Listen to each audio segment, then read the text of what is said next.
अस्सलाम वालेकुम students, welcome to my channel home tutor by Junaira. बच्चे, आज हम लेंगे सेकेंड ईयर का जो लेक्चर वो है हमारे पास लेक्चर नंबर 16। लेक्चर नंबर 16 है हमारे पास और ये लास्ट लेक्चर है ग्रुप चैप्टर नंबर 3 का, जिसका नाम है ग्रुप 3 एंड ग्रुप 4 एलिमेंट्स। आज का टॉपिक जो है वो हमने सिलिकॉन पढ़ना है, फिर कुछ कॉन्टेंट्स देख लेते हैं जो हमने फर्दर कवर करने हैं। Properties and uses of silicon देखेंगे, इसके बाद नेक्स्ट में हम सेमीकंडक्टर्स के बारे में देखेंगे और लास्ट में uses of lead in paints देखेंगे। तो यहाँ पे हमारा चैप्टर नंबर 3 इंशाल्लाह कंप्लीट हो जाएगा। स्टार्ट करते हैं अपना टॉपिक सिलिकॉन। बेटा, सिलिकॉन जो है, सिलिकॉन की केमिस्ट्री काफ़ी सिमिलर है विद कार्बन। कैसे, वो देखते हैं। सिलिकॉन की जो केमिस्ट्री है सिमिलर टू कार्बन। क्यों?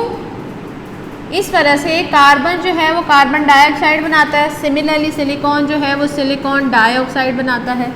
कार्बन सिमिलर जो है वो हमारे पास कार्बन टेट्राक्लोराइड बनाता है, इसी तरह सिलिकॉन टेट्राक्लोराइड बनाता है। कार्बन हमारे पास मीथेन बनाता है विद 4 हाइड्रोजन एटम।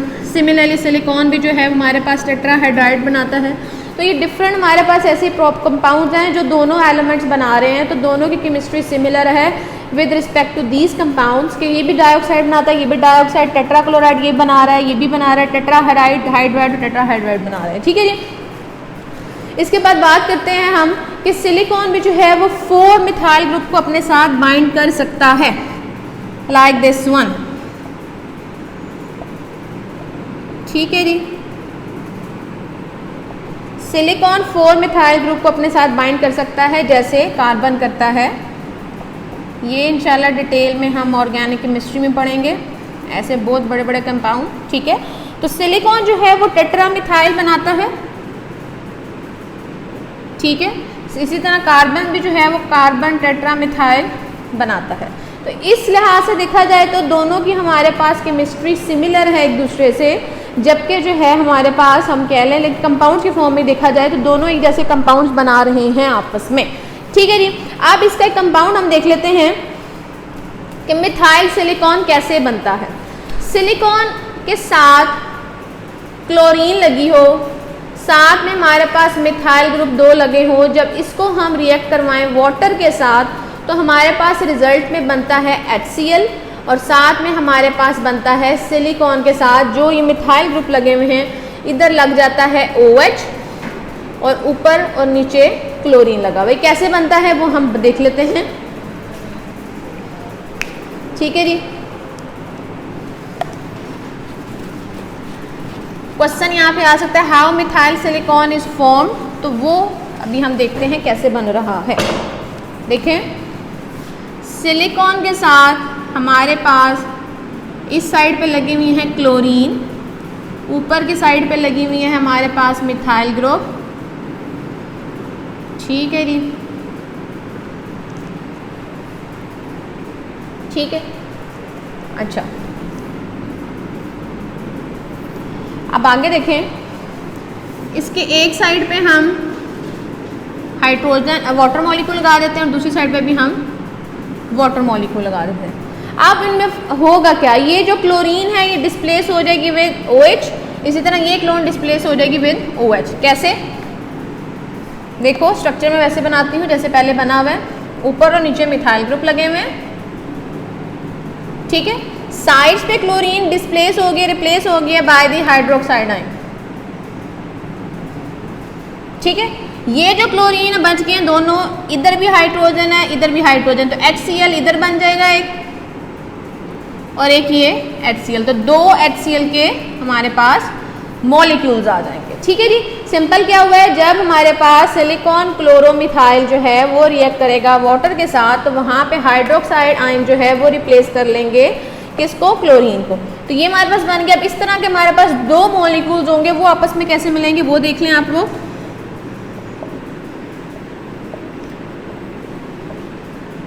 ठीक है। इसके साथ मैं एक और ये मॉलिक्यूल बना देती हूँ।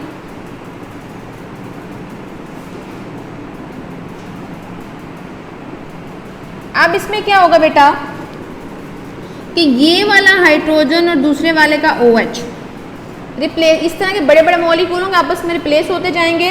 वाटर मॉलिक्यूल निकलता जाएगा तो हमारे पास क्या हो जाएगा, डायरेक्ट कनेक्शन हो जाएगा with silicon oxygen and silicon, जो हम पहले पढ़ते आ रहे हैं सैंड का फॉर्मूले में कि सिलिकॉन जो है वो लंबी लंबी चेन्स बनाता है with the help of oxygen, direct silicon के साथ अटैच नहीं हो सकता। तो इनके दरमियान जितने भी हैं वो हाइड्रोजन और OH एक साइड से निकलेंगे, वाटर मॉलिक्यूल्स बनते जाएंगे। तो वाटर मॉलिक्यूल्स निकल जाएंगे, साथ में हमारे पास जो कंपाउंड बन जाएगा, इस तरह बड़ी चेन देखी जाए तो हमारे पास क्या होगा, ऊपर मिथाइल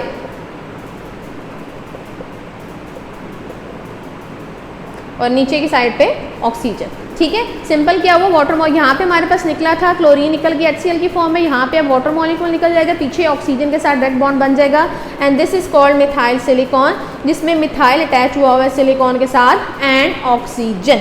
ठीक है, तो ये हमारे पास जो है ये स्ट्रक्चर था, ये रिएक्शन था, कैसे हमारे पास मिथाइल सिलिकॉन बनता है। ठीक है जी, अब मिथाइल सिलिकॉन के बारे में कुछ बातें उन्होंने बताई हैं, वो आप देख लेते हैं कि मिथाइल सिलिकॉन क्या करता है बेसिकली, कि मिथाइल सिलिकॉन और जो सैंड का स्ट्रक्चर है इसमें डिफरेंस बस ये है कि सैंड का स्ट्रक्चर मैं यहाँ पे बनाऊँ तो सैंड का हम स्ट्रक्चर कहते हैं every silicon is surrounded by 4 oxygen and every oxygen is surrounded by 2 silicon. ठीक है, एक ऑक्सीजन के गेट 2 सिलिकॉन है, एक सिलिकॉन के गेट 4 ऑक्सीजन है। इन दोनों में बेटा डिफरेंस सिर्फ यही है कि साइड चेन्स में हमारे पास अपर एंड लोअर साइड पे मिथाइल ग्रुप अटैच हुए मिथाइल सिलिकॉन की फॉर्म में, और सैंड के स्ट्रक्चर में हमारे पास ये सिलिकॉन डाइऑक्साइड की हमारे पास स्ट्रक्चर में ऑक्सीजन चारों साइड पे अटैच हुआ है। यहाँ पे चारों साइड पे ऑक्सीजन सराउंड है, यहाँ पे 2 साइड पे ऑक्सीजन एंड 2 साइड पे मिथाइल है। तो this is called main difference between methyl silicon and structure of sand और सिलिकॉन डाइऑक्साइड। ठीक है, तो ये हमारे पास जो था कैसे मिथाइल सिलिकॉन बनता है वो हमने देख लिया। अब हम देखते हैं ऐसी कुछ प्रॉपर्टीज़ हैं कि कैसे आपस में ये जो है एक दूसरे के साथ रिएक्ट करते हैं, इसकी प्रॉपर्टीज़ क्या हैं वो हम देख लेते हैं। प्रॉपर्टीज़ एंड यूजेस देख लेते हैं, पहले यूजेस की तरफ जाएंगे देन इसकी प्रॉपर्टीज़ की तरफ जाएंगे। प्रॉपर्टीज़ की 2 मेंशन की हुई हैं और यूजेस जो हैं वो थोड़े हैं 3-4, वो देख लेते हैं हम। ठीक है जी, अच्छा जी, पहली प्रॉपर्टी कहती है इसकी, आप सेकंड जो पॉइंट है प्रॉपर्टीज़ एंड यूजेस का, properties and uses of silicon, यही टॉपिक कंटिन्यू जा रहा है। पहली है कि इसकी जो बेटा नेचर है वो ग्रीसी टच में है, ऑयली से इसकी नेचर होती है। ठीक है जी, ऑयली और इसकी विस्कोसिटी जो है वो इंक्रीज होती है। Methyl silicon are oily in nature. अब ये ऑयली है नेचर में तो ग्रीस के पॉइंट ऑफ व्यू से, या ग्रीस की जगह भी इसको यूज़ किया जा सकता है, पेट्रोलियम प्रोडक्ट्स में इसको यूज़ किया जा सकता है। ठीक है जी, इसकी विस्कोसिटी इंक्रीज होती है, विस्कोसिटी आप कह सकते हो गाढ़ापन। ठीक है, इसकी जो डेंसिटी है बेसिकली वो इंक्रीज हो जाती है बाय इंक्रीजिंग इन लेंथ। जो हमारे पास स्ट्रक्चर है सिलिकॉन, मिथाइल सिलिकॉन का, दोनों साइड्स में मिथाइल जो है वो ऑक्सीजन है और 2 साइड पे मिथाइल है। तो ये मिथाइल ग्रुप की जगह लंबी लंबी कार्बन की चेन्स हम लगा सकते हैं, मतलब एक कार्बन की जगह 2 कार्बन लगा रहे हैं, यहाँ पे 3, मतलब एक बड़ी बड़ी चेन लगा दें। जितनी ज़्यादा चेन बढ़ती जाएगी उतनी ही इस मिथाइल सिलिकॉन की या इन कंपाउंड की विस्कोसिटी बढ़ेगी, विस्कोसिटी बढ़ती है, ऑयली नेचर बढ़ती जाती है। इस ऑयली नेचर वजह से हम इसको यूज़ कर सकते हैं, यूज्ड एज लुब्रिकेंट्स। लुब्रिकेंट्स हम बहुत सारी मशीनरीज में यूज़ किया कर सकते हो ताकि उनकी जो फ्रिक्शन प्रोड्यूस हो रही है वो प्रोड्यूस ना हो। ठीक है जी, तो ये हमारे पास लुब्रिकेंट्स के तौर पे यूज़ किया जा सकता है। फिर इसको हम यूज़ करते हैं हाइड्रोलिक ब्रेक्स में, यूज्ड इन हाइड्रोलिक ब्रेक्स। ठीक है, मोटर्स वगैरह में इसको यूज़ किया जा सकता है, व्हीकल्स में यूज़ किया जा सकता है। एंड हाइड्रोलिक सिस्टम, आप लोग फिजिक्स में डिटेल में पढ़ते हो हाइड्रोलिक सिस्टम क्या होता है। ठीक है, तो ये जितना भी इंजन वगैरह की जो है उसको लुब्रिकेट करने के लिए बेसिकली इसको यूज़ किया जा सकता है। नेक्स्ट हमारे पास है कि इसको रबड़ बनाने में इसकी टेक्सचर जो है वो जैसे इसकी लेंथ बढ़ती जाती है तो उसका रबड़ी सा टेक्सचर आता जाता है, इस वजह से इसको बनाया जाता है। Used in making rubber tubes. ठीक है, ट्यूब्स वगैरह बनाने में इसको यूज़ किया जा सकता है क्योंकि इसका टेक्सचर रबड़ की तरह बनता जाता है जितनी बड़ी इसकी लेंथ होती जाती है। ठीक है जी, नेक्स्ट इसके बाद हम बात करें तो उसमें उन्होंने मेंशन किया हुआ है कि ये वाटर रिपेलेंट के तौर पे यूज़ किया जा सकता है। मतलब हम चाह रहे हैं कि हमारा जो सब्सटेंस है या जो चीज़ है वो वाटर रिपेलेंट हो, तो उसके ऊपर हम इसकी कोटिंग लगा दें जिसकी वजह से वो वाटर रिपेलेंट बन जाएगा, पानी जो है वो उसमें अब्जॉर्ब नहीं हो पाएगा।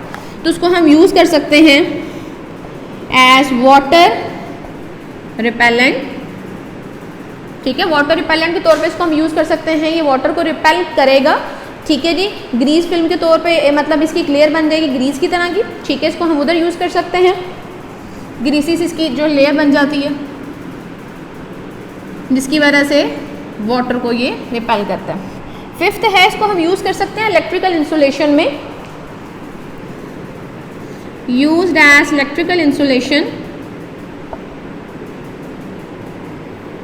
ठीक है, फाइबर पे, क्लॉथ पे, आप किसी भी फैब्रिक पे इसको जो है वो उसकी कोटिंग से क्या हो जाएगा, वो इलेक्ट्रिकल इंसुलेट बन जाएगी, इंसुलेशन बन जाएगी। ठीक है, प्लास्टिक में asbestos, glass, leather, paper, filter, blotting paper, ये डिफरेंट चीज़ें जो हैं उनके ऊपर हम इसकी एक इंसुलेशन की कवरिंग लगा दें जो इलेक्ट्रिसिटी को जो है वो इंसुलेट करेगी, कंडक्ट नहीं करने देगी। वो कौन कौन सी चीज़ें हैं जी हमारे पास, plastic, asbestos, clothes, fibres, papers, paper आपके पास फिल्टर पेपर भी हो सकता है और ब्लॉटिंग पेपर भी हो सकता है। ये डिफरेंट चीज़ों जगहों में हम इसको यूज़ कर सकते हैं। ठीक है जी, तो ये डिफरेंट चीज़ों में इसको यूज़ कर सकते हैं फॉर दी इलेक्ट्रिकल इंसुलेशन। ठीक हो गया। अब हम बात करते हैं इसकी प्रॉपर्टीज़ की। ये 5 इसके यूजेस थे कि ऑयली नेचर होती है, विस्कोसिटी बढ़ती है लेंथ के बढ़ने से, इस वजह से इसको लुब्रिकेंट के तौर पे यूज़ किया जा सकता है। व्हीकल्स वगैरह की, इंजन वगैरह में भी। ठीक है जी, रबर ट्यूब्स बनाने में यूज़ किया जाता है क्योंकि जैसे लेंथ बढ़ती जाती है तो इसका रबड़ी सा टेक्सचर आना शुरू हो जाता है। वाटर रिपेलेंट के तौर पे यूज़ करते हैं, ग्रीसी सी लेयर देता है जिसकी वजह से बहुत सारी चीज़ों को ये वाटर रिपेलेंट बना देता है अगर इसकी इंसुलेशन कर दी जाए। इसी तरह इसकी इंसुलेशन करने से इलेक्ट्रिकल इंसुलेशन बन जाती है, वो इलेक्ट्रिसिटी पास नहीं करने देती। ये इसके सारे यूजेस थे बेटा। अब इसकी 2 प्रॉपर्टीज़ हैं वो देख लेते हैं हम। पहली प्रॉपर्टी कहती है अगर हम टेम्परेचर को इंक्रीज करें, सॉरी डिक्रीज करें, टेम्परेचर में चेंज आने की वजह से इसकी विस्कोसिटी पे जो फर्क पड़ता है वो देखते हैं। अगर बेटा टेम्परेचर जो है ड्रॉप कर रहा है from 100 degree Celsius to 0 degree, बहुत कम टेम्परेचर मतलब 100 डिग्री से इतने हाई टेम्परेचर से 0 तक जा रहा है, almost freezing point of water तक, तो हमारे पास क्या होगा, इसकी विस्कोसिटी में जो फर्क आएगा वो इतना नहीं होगा जितना पेट्रोलियम में होता है। पेट्रोलियम की विस्कोसिटी में फर्क आता है, अगर 100 से 0 डिग्री सेल्सियस में जाएं तो उसकी विस्कोसिटी 100 फोल्ड्स बढ़ जाती है। उसकी विस्कोसिटी जो है वो बढ़ जाती है 100 fold, viscosity increase 100 folds in petroleum. Petroleum के अंदर क्या होता है, 100 फोल्ड मतलब बढ़ जाती है उसकी विस्कोसिटी। लेकिन सिलिकॉन जो है, मिथाइल सिलिकॉन, इसकी विस्कोसिटी फर्क उसमें सिर्फ आता है 4 टाइम्स फोल्ड आते हैं उसके अंदर, लेस देन 4 लिखा हुआ आपकी बुक में कि 4 गुना से भी कम जो है वो फोल्ड्स के अंदर आते हैं। हालांकि पेट्रोलियम में 100 गुना कह लो आप उसकी विस्कोसिटी में फ़र्क पड़ता है, जबकि इसके अंदर सिर्फ 4 गुना जो है फ़र्क आ सकता है मिथाइल सिलिकॉन में। तो ये इसका एक बहुत अच्छा पॉइंट है जो इसको हाईएस्ट स्ट्रेंथ देता है एज कम्पेयर टू पेट्रोलियम। ठीक है, तो पहली प्रॉपर्टी ये होगा कि टेम्परेचर के डिक्रीज होने से इसकी विस्कोसिटी पे लिटिल बिट फर्क पड़ता है, जैसे पेट्रोलियम पड़ता है वैसे इसकी उस पर विस्कोसिटी पे नहीं पड़ता। सेकेंड प्रॉपर्टी देख लो, तो सेकेंड प्रॉपर्टी क्या कहते हैं कि इसकी जो है वो बड़ी बड़ी चेन्स होती हैं।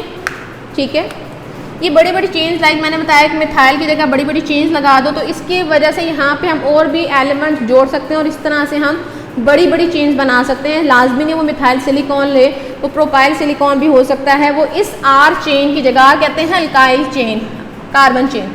तो इस आर की जगह कोई भी चेन हो सकती है जिसमें 4 कार्बन और 6, 10, 12 जितने भी लग सकते हैं हम लगाएं, तो हमारे पास डिफरेंट कंपाउंड्स बनाए जा सकते हैं इस सिलिकॉन की बदौलत। ठीक है जी, तो ये क्रॉस लिंकेजेस और ब्रिजेस जो है बेसिकली इसको इस काबिल बनाती है, ये वाले मिथाइल वाले, कि ये बाइंड करें अदर एलिमेंट्स के साथ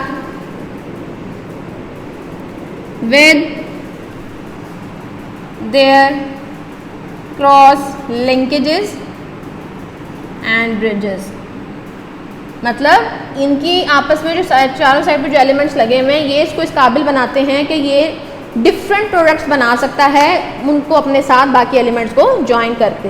तो ये प्रॉपर्टीज़ और यूजेस थी हमारे पास सिलिकॉन के। सबसे पहले सिलिकॉन्स थे कैसे बनते हैं वो हमने देखा। नेक्स्ट उसकी प्रॉपर्टीज़ और यूजेस देखिए। यूजेस 5 थे। इंसुलेशन में, वाटर रिपेलेंट में, ट्यूब्स वगैरह बनाने में यूज़ किया जाता है। फिर प्रॉपर्टीज़ में 2 प्रॉपर्टीज़ देखी। टेम्परेचर के डिक्रीज होने से विस्कोसिटी में इतना फर्क नहीं पड़ रहा, लेस देन 4 पड़ रहा है फोल्ड, और ये बाइंड हो सकता है बाकी एलिमेंट्स के साथ। अब हम चलते हैं सेमीकंडक्टर्स की तरफ कि how semiconductors conduct the electricity. What are the semiconductors? इसमें कौन कौन से एलिमेंट आ सकते हैं जो सेमीकंडक्टिविटी करते हैं? सेमीकंडक्टर को सेमीकंडक्टर क्यों कहा जाता है? ये सारे क्वेश्चन जो हैं हम इस टॉपिक में देखते हैं कि सेमीकंडक्टर क्या चीज़ है। ठीक है जी, टॉपिक हमारा है जी सेमीकंडक्टर।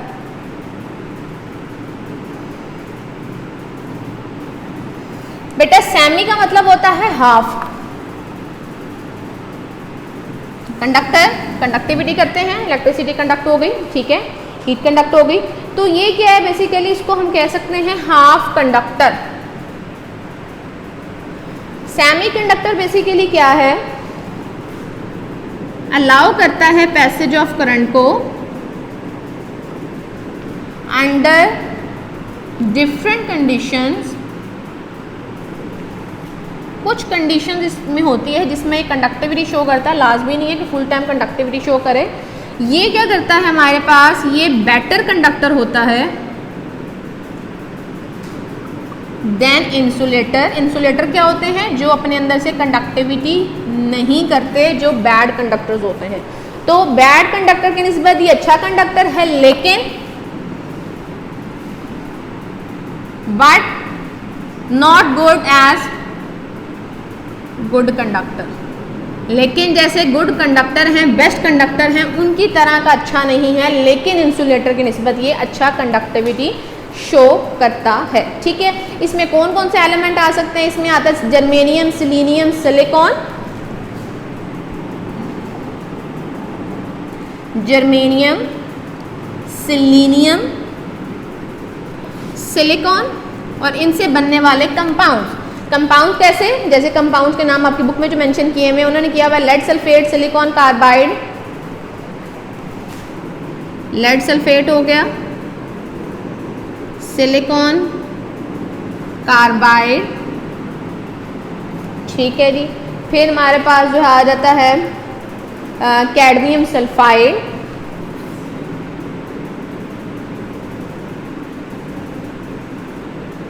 And many more. ठीक है, ये बहुत सारे एलिमेंट है। ये वाले एलिमेंट सेमीकंडक्टर्स हैं और ये कुछ कंपाउंड्स हैं जो सेमीकंडक्टिविटी शो करते हैं, और इससे 2-3 और मेंशन हुए आपकी बुक में।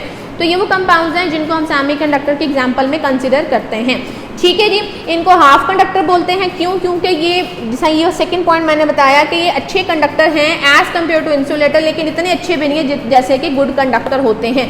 आप 3 कैटेगरीज पढ़ते हो, एक गुड कंडक्टर की, ठीक है, एक पढ़ते हो बैड कंडक्टर की, और इसके बीच वाली जो होती है वो होती है सेमीकंडक्टर, जो आप पढ़ रहे हो अभी। ठीक है, गुड कंडक्टर बेस्ट कंडक्टर होते हैं, बैड कंडक्टर पुअर कंडक्टर होते हैं, और सेमीकंडक्टर जो होते हैं ये बीच की कैटेगरी है कि समहाउ कंडक्टिविटी शो करते हैं, इस वजह से इनको हाफ कंडक्टर बोला जाता है। ठीक है, अब हम देखते हैं भाई टेम्परेचर पे इसकी कंडक्टिविटी का क्या असर होता है। ठीक है जी, इसकी बेटा कंडक्टिविटी 2 चीज़ों पे डिपेंड कर रही है। कंडक्टिविटी डिपेंड्स अपॉन टेम्परेचर, ठीक है, साथ में लाइट इंटेंसिटी। दोनों का जो आप कह लो इफेक्ट है वो सेम ही है। कैसे?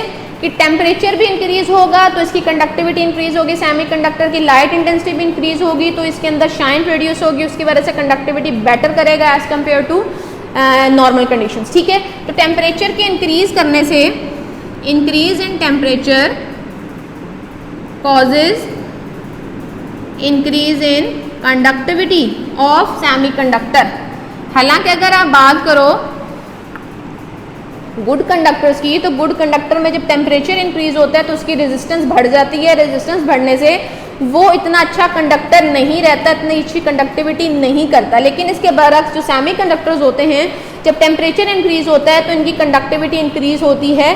लेकिन अगर गुड कंडक्टर को आप इससे कंपेयर करो तो गुड कंडक्टर जो है टेम्परेचर के बढ़ने से बैड कंडक्टर की तरफ शिफ्ट होता जाता है। ठीक है जी। लाइट इंटेंसिटी की बात करें तो लाइट इंटेंसिटी भी जब इंक्रीज होगी तो इसकी लुक जो है वो शाइनी सी आ जाएगी। ठीक है जी, जिसकी वजह से क्या होगा, ये कंडक्टर जो है वो अच्छा बन जाएगा, गुड कंडक्टिविटी हो जाएगी। तो ये दो कंडीशंस हैं जिस पे कंडक्टिविटी इसकी डिपेंड करेगी, temperature and light intensity. Temperature increase होगा तो उसकी कंडक्टिविटी बढ़ेगी, लाइट इंटेंसिटी इंक्रीज होगी तो उसकी कंडक्टिविटी बढ़ेगी। तो ये दो पॉइंट्स है जिसकी वजह से जो है इनकी प्रॉपर्टीज इंक्रीज हो रही है। ठीक है जी। आगे है हमारे पास, उन्होंने मेंशन किया हुआ है कि ये यूज़फुल है फोटो इलेक्ट्रिक सेल बनाने में, सोलर बैटरीज बनाने में इसको यूज़ किया जा सकता है। Used in making solar batteries and photo electric sales. अच्छा, ये फोटो इलेक्ट्रिक सेल्स क्या होते हैं, ये सोलर बैटरीज तो आप देखते रहते हो, और जो फोटो इलेक्ट्रिक सेल्स हैं आप फिजिक्स में इंशाल्लाह पढ़ोगे ज़्यादा डिटेल में। तो फोटो इलेक्ट्रिक इफेक्ट्स हमारे पास सेल्स वो होते हैं बेटा जो बेसिकली लाइट की वजह से जो है वो ऑपरेट कर रहे होते हैं और इलेक्ट्रिसिटी प्रोड्यूस कर रहे होते हैं, और जो है ये बेटर कंडक्टर बन जाते हैं, क्योंकि ऊपर हमने जब बात कर ली है कि जब टेम्परेचर मिले इसको, यहाँ लाइट इंटेंसिटी मिले, तो ये कंडक्टर अच्छे बन जाते हैं। ठीक है। तो फोटो इलेक्ट्रिक सेल में हम सोलर लाइट को इस्तेमाल करते हैं, सनलाइट ही को ज़्यादातर इस्तेमाल करते हैं, जिसकी वजह से क्या होता है वहाँ पे लाइट इंटेंसिटी ज़्यादा होगी इसकी, सोलर लाइट से आपके पास टेम्परेचर भी इंक्रीज होता है। तो इन दोनों कंडीशंस जब देखेंगे, हम देंगे इसको कंडक्टर को, सेमी कंडक्टर को, तो ये बहुत अच्छा कंडक्टर बन जाएगा। तो ये दोनों पॉइंट आपस में लिंक्ड हैं कि इसी की वजह से कि इसकी कंडक्टिविटी इंक्रीज होती है upon temperature and high light intensity. इसको हम यूज़ करते हैं सोलर बैटरीज बनाने में और फोटो इलेक्ट्रिक सेल्स बनाने में। एक पॉइंट है, इसको हम यूज़ करते हैं ट्रांजिस्टर बनाने में। अब ट्रांजिस्टर्स क्या होते हैं बेटा, ट्रांजिस्टर्स बनाने में पहले ट्रांजिस्टर बनाए कैसे जाते हैं वो आप देख लो कि सेमी कंडक्टर के साथ किसी गुड कंडक्टर को अटैच कर दिया जाए या सेमी कंडक्टर के साथ किसी और सेमी कंडक्टर को मिला दिया जाए तो एक जंक्शन बन जाता है। लाइक मैं कहती हूँ जर्मेनियम सेमी कंडक्टर है, इसके साथ मैं एक और इसको लगा देती हूँ, सिलिकॉन को ही लगा देती हूँ। ठीक है, ये दोनों सेमी कंडक्टर्स हैं, इन दोनों को मैं आपस में जोड़ देती हूँ, तो इनके जुड़ने से सेंटर में एक जंक्शन बन जाएगा, एक बाउंड्री बन जाएगी, जिसमें क्या होगा, कंडक्टिविटी अच्छे से हो पाएगी। इस वजह से इसको हम ट्रांजिस्टर के बनाने में यूज़ किए जाते हैं, यूज़ करते हैं इसको। इस ट्रांजिस्टर बनाने के लिए हम क्या करते हैं कि सेमी कंडक्टर के साथ कोई कंडक्टर लगा लो या सेमी कंडक्टर के साथ सेमी कंडक्टर ही कोई और लगा लो, तो इनके दरमियान एक जंक्शन सा बन जाता है, एक बाउंड्री सी बन जाती है, जिसकी वजह से कंडक्टिविटी बहुत अच्छे से हो जाती है। That's why they are used in making transistor. ठीक हो गया। ट्रांजिस्टर बेसिकली क्या होते हैं, ये छोटी छोटी ट्यूब्स नुमा चीज़ें होती हैं जिनको हम क्या कह सकते हैं, बहुत सारी चीज़ों में यूज़ करते हैं। जो ओल्ड फैशन इलेक्ट्रिक ट्यूब्स थी, ठीक है, उनकी निस्बत ये बेटर काम करती हैं। दैट्स वाई आजकल हम ट्रांजिस्टर यूज़ करते हैं मशीनरीज के अंदर, इलेक्ट्रिकल ट्यूब्स नहीं यूज़ करते जो पहले ओल्ड फैशन में यूज़ की जाती थी। ठीक है जी। तो ये और इस वजह से इसको हम यूज़ करते हैं रेडियो, टेलीविजन, कंप्यूटर्स वगैरह के अंदर इसको हम यूज़ कर सकते हैं। तो ये था सेमीकंडक्टर का टॉपिक, जिसमें आप लोगों ने देखा सेमीकंडक्टर क्या है, इलेक्ट्रिसिटी पास करता है लेकिन डिफरेंट कंडीशंस में। अगर इसको टेम्परेचर ज़्यादा दिया जाए, लाइट इंटेंसिटी ज़्यादा दी जाए तो ये बहुत अच्छा कंडक्टर बन जाता है। अच्छा कंडक्टर है इंसुलेटर की निस्बत, लेकिन इतना अच्छा नहीं जितना गुड कंडक्टर होते हैं। ये एग्जांपल्स हैं germanium, selenium, silicon, lead sulphate, silicon carbide, cadmium sulphate compounds के नाम है जो सेमीकंडक्टर के तौर पे एक्ट करते हैं। बैटरीज बनाने में, फोटो इलेक्ट्रिक सेल्स बनाने में, ट्रांजिस्टर के बनाने में इसको इस्तेमाल किया जाता है।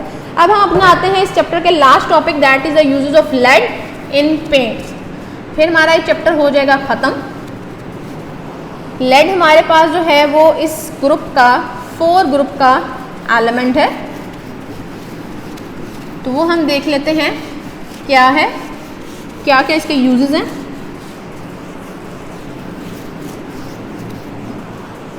पेंट्स अगर उन्होंने नाम ही ऐसे उनका टॉपिक का टाइटल का नाम है कि uses of lead in paint, तो बेटा पेंट ज़्यादातर पिगमेंटेड होते हैं, कलर्ड होते हैं। तो बेसिकली अगर हमारे जेहन में इस टॉपिक से जेहन में बात आएगी कि लेड जो है बेसिकली कलर्स देने के लिए, पिगमेंट्स देने के लिए या पिगमेंट्स के तौर पे जो है वो यूज़ किया जाता है इन पेंट्स। ठीक है, तो वन बाय वन करके देख लेते हैं। इसके बहुत सारे बेटा ऑक्साइड्स हैं, बहुत सारे कार्बोनेट्स हैं, क्रोमेट हैं जिसको हम यूज़ करेंगे पेंट्स की पिगमेंट के तौर पे। तो वन बाय वन करके देखते हैं। पहला है जैसे लेड सब ऑक्साइड, लेड सब ऑक्साइड, ठीक है, ये है हमारे पास। ये होता है ब्लैक कलर का पाउडर, ठीक है। ये हमारे पास पहला जो है वो लेड सब ऑक्साइड है, जो ब्लैक कलर का पाउडर है हमारे पास। इसको हम हीट कैसे करते हैं, इसको अगर हम प्लम्बस ऑक्सलेट PbC2O4 को हम हीट करें तो हीट करने से हमारे पास आ जाएगा ये सब ऑक्साइड, ठीक है। साथ में हमारे पास आएगा carbon dioxide and carbon monoxide, हमें चाहिए ये वाला ऑक्साइड। इस ऑक्साइड को फर्दर अगर हीट किया जाए तो ये टूट जाता है लेड ऑक्साइड में और सिंपल ऑक्सीजन में, ठीक है जी। तो सॉरी, लेड ऑक्साइड में एंड सिंपल लेड में। तो ये हमारे पास पहला था लेड सब ऑक्साइड, जिसको ब्लैक कलर का पाउडर होता है। इसको बनाया जाता है बाय प्लम्बस ऑक्सलेट।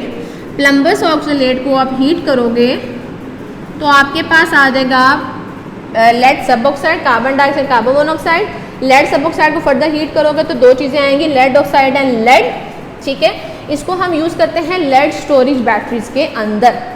इसका जो यूज़ है, used in lead storage batteries, ठीक है। ये पहला इसका था। सेकंड इसका हम देख लेते हैं कौन से ऑक्साइड की बात की जा रही है। सेकंड है जी लेड मोनोऑक्साइड,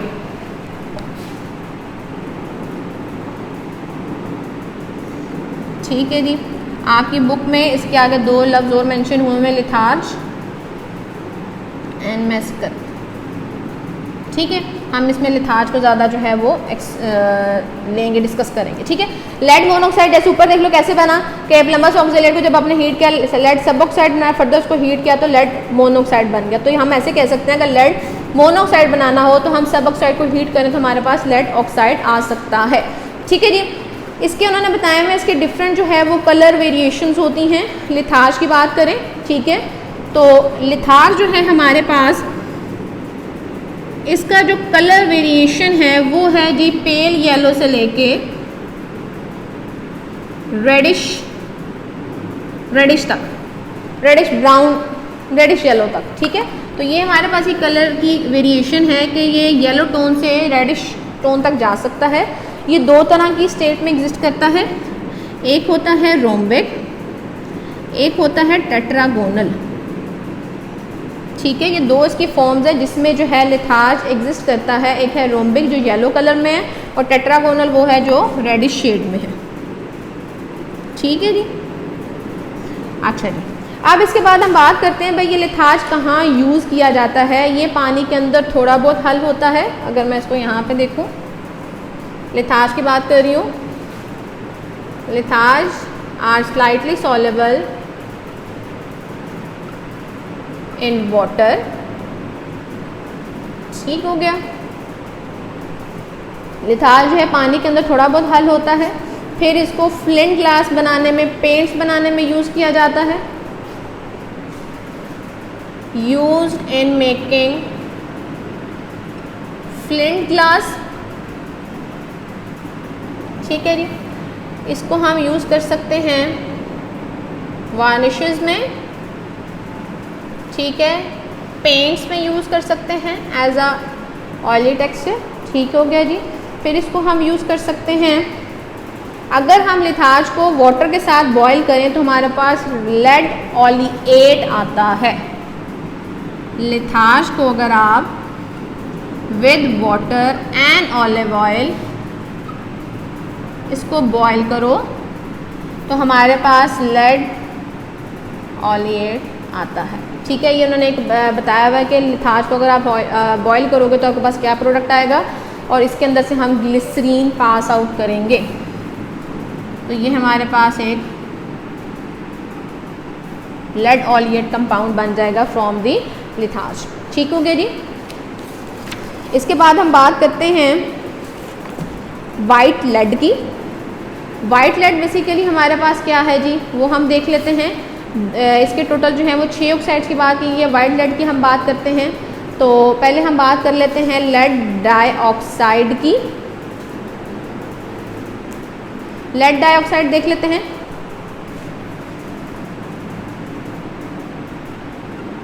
तो लेड डाइऑक्साइड का फॉर्मूला क्या हुआ, PbO2। ठीक है, लेड डाइऑक्साइड हमारे पास क्या है हम वो देख लेते हैं। लेड डाइऑक्साइड बेटा कैसे बनता है, अगर आप रेड लेड को HNO3 के साथ ट्रीट करवाओ तो आपके पास रेड लेड को हीट करवाओ HNO3 के साथ, नाइट्रिक एसिड के साथ, तो आपके पास जो है वो लेड डाइऑक्साइड आएगा। कैसे, वो हम इधर देख लेते हैं।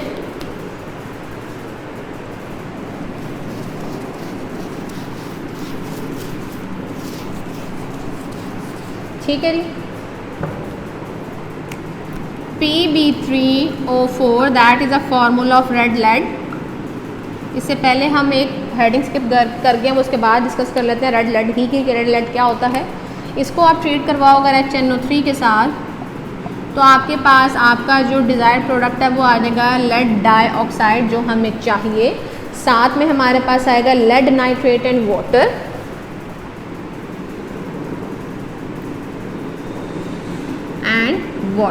तो ये हमारे पास प्रिपरेशन मेथड है for the lead dioxide. Lead dioxide बनाने के लिए रेड लेड को आप नाइट्रिक एसिड के साथ ट्रीट करवाओ तो आपके पास जो है वो लेड डाइऑक्साइड आ जाएगा। ये पानी के अंदर हल नहीं होता। इसकी प्रॉपर्टीज़ हैं नॉट सॉलेबल इन वाटर, लेकिन सॉलेबल होता है अल्कलाइन वाटर में। मतलब अल्कली अगर वाटर के अंदर हल हुई हुई है तो उसके अंदर ये हल हो सकता है, और जब इसके अंदर हल होता है तो ये हमें देता है प्लम्बेट्स जो सॉलेबल हो सकते हैं, सॉलेबल प्लम्बेट्स देता है। ठीक है, और इस पर कोई फ़र्क नहीं पड़ता डाइल्यूट एसिड का। Not affected by dilute acids. ठीक है जी, तो ये हमारे पास था लेड डाइऑक्साइड। अब हम बात कर लेते हैं, हमारे पास आएगा जी ट्राइप्लम्बिक टेट्राऑक्साइड जिसको हम रेड लेड कहते हैं। ट्राइप्लम्बिक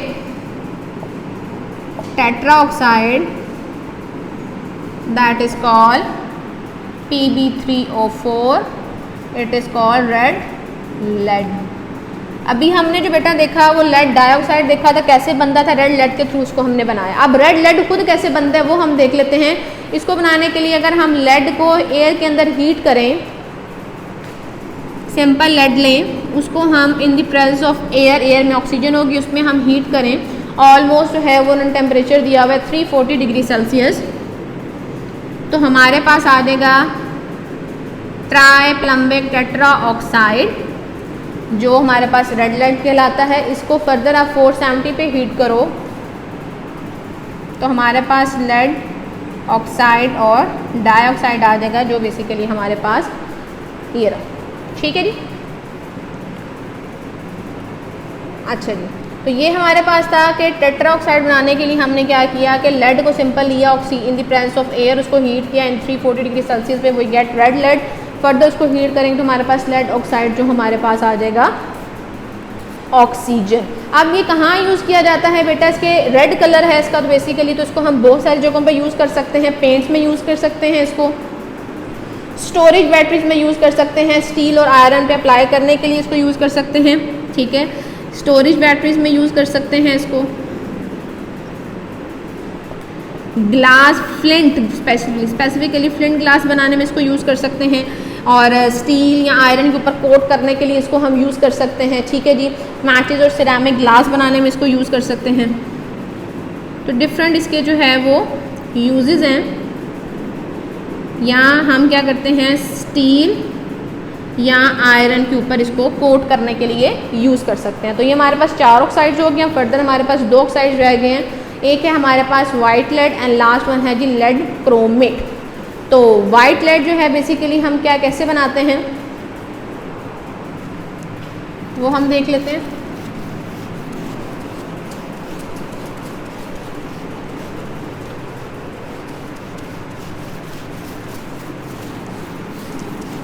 सेकेंड लास्ट हेडिंग है इस टॉपिक की वाइट लेड। अब इसके नाम से इंडिकेट हो रहा है बेटा कि ये क्या है जी, कलर में वाइट, इसका कोई एज सच कलर नहीं है। तो वाइट लेड जो है एक अमोर्फस पाउडर कह लो, अमोर्फस लिक्विड तो नहीं कहेंगे इसको, हम अमोर्फस वाइट पिगमेंट कह लो इसको, जो हो सकता है पाउडर की फॉर्म में भी हो सकता है। ठीक है, इसका जो है हमारे पास क्या है जी फार्मूला इसका कहता है बेसिक लेड कार्बोनेट जो है वो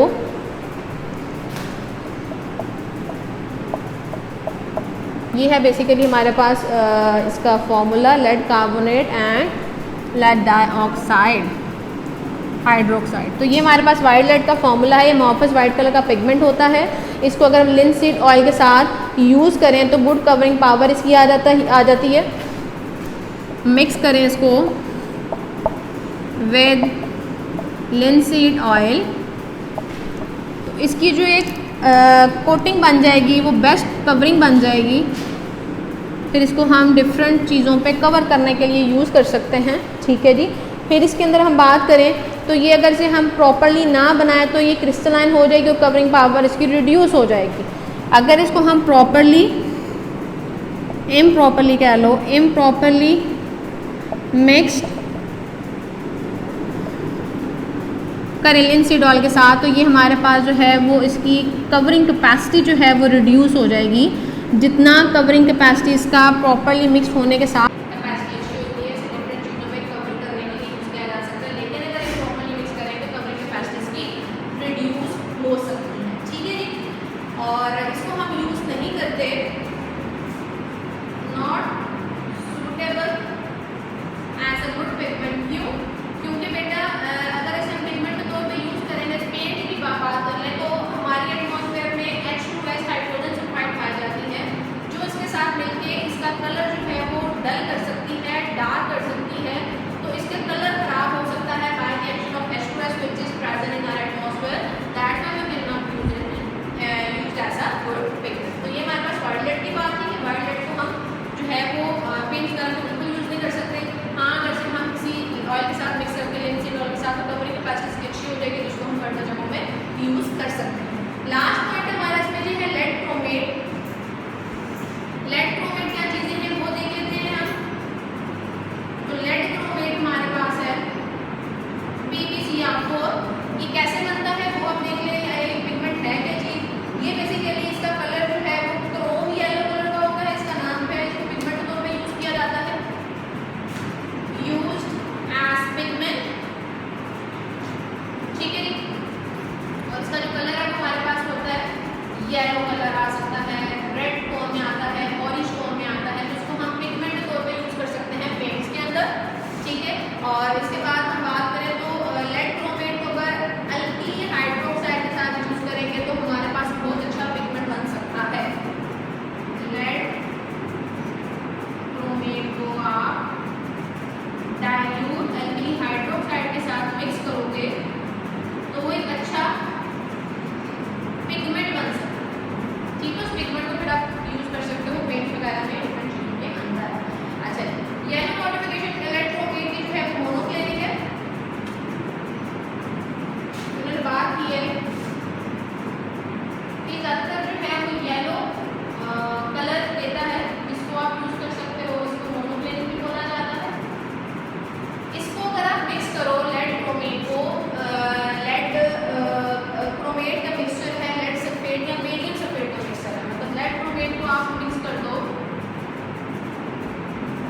बेरियम सल्फेट से या लेड सल्फेट की बात कर लो तो आपके पास एक अच्छा पिगमेंट आ जाएगा जिसको आप यूज़ कर सकते हो। तो देखो ना, दो उन्होंने पॉइंट बनाए, अगर अल्कील हाइड्रोक्साइड के साथ मिक्स करोगे या बेरियम सल्फेट के साथ या लेड सल्फेट के साथ तो आपको अच्छा पिगमेंट आ जाएगा जिसको आप फर्दर अच्छी जगहों पर बहुत सारी जगहों पर यूज़ कर सकते हो पेंट वगैरह के अंदर। तो ये हमारे पास था आज का लेक्चर, जिसमें हमने बात की सिलिकॉन की प्रॉपर्टीज़ की, उसकी यूजेस की, सिरेमिक कंडक्टर्स क्या होते हैं, लेड के हमने डिफरेंट ऑक्साइड्स देखे कैसे वो कहाँ कहाँ यूज़ किए जाते हैं। इसमें अगर कोई बात पूछनी हो तो पूछेगा, अपना ख्याल रखेगा। अल्लाह हाफिज़।